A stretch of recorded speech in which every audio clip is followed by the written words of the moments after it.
Chicken roast রান্নায় আপনিই হবেন সেরা যদি এই রেসিপিতে একবার রান্না করেন।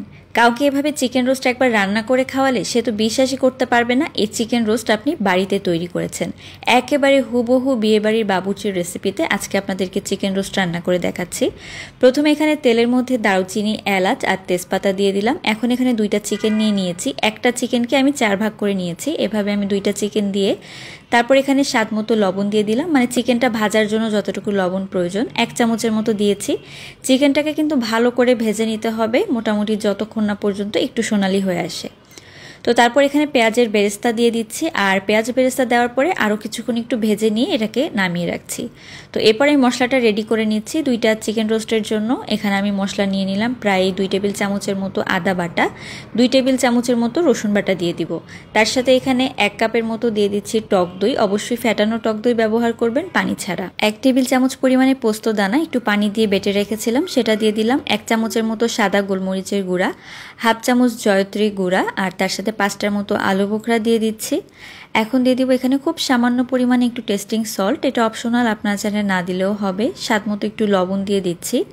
দারুচিনির গুঁড়া দিয়ে দিলাম 1/2 চামচেরও কম।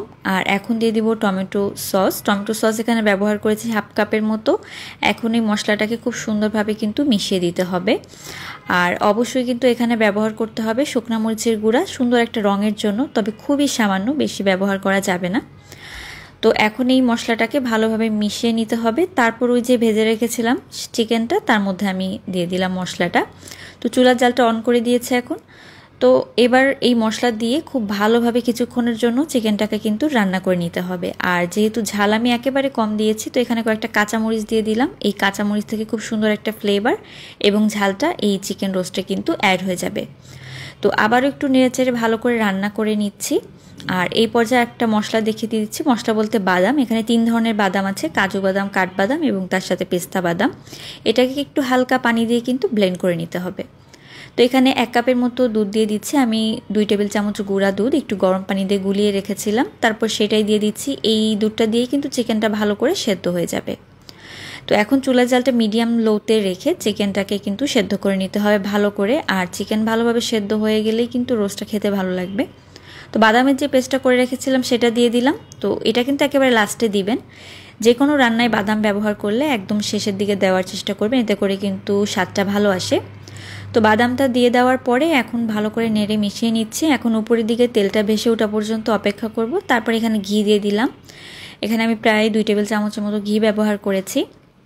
আপনারা চাইলে শেষে এখানে একটু মাওয়া ব্যবহার করতে পারেন, আমি মাওয়া না দিয়ে আপনাদেরকে রেসিপিটা করে দেখাচ্ছি। এইভাবে চিকেন রোস্ট রান্না করলে কিন্তু একেবারে বিয়েবাড়ির স্বাদটা পাওয়া যায়। চাইলে আপনারা এইভাবে একবার রান্না করে দেখতে পারেন। কাউকে একবার খাওয়ালে সে তো ধরতেই পারবে না যে এই রোস্ট আপনি বাড়িতে তৈরি করেছেন। আশা করি রেসিপিটি আপনাদের অনেক ভালো লেগেছে। আল্লাহ হাফেজ।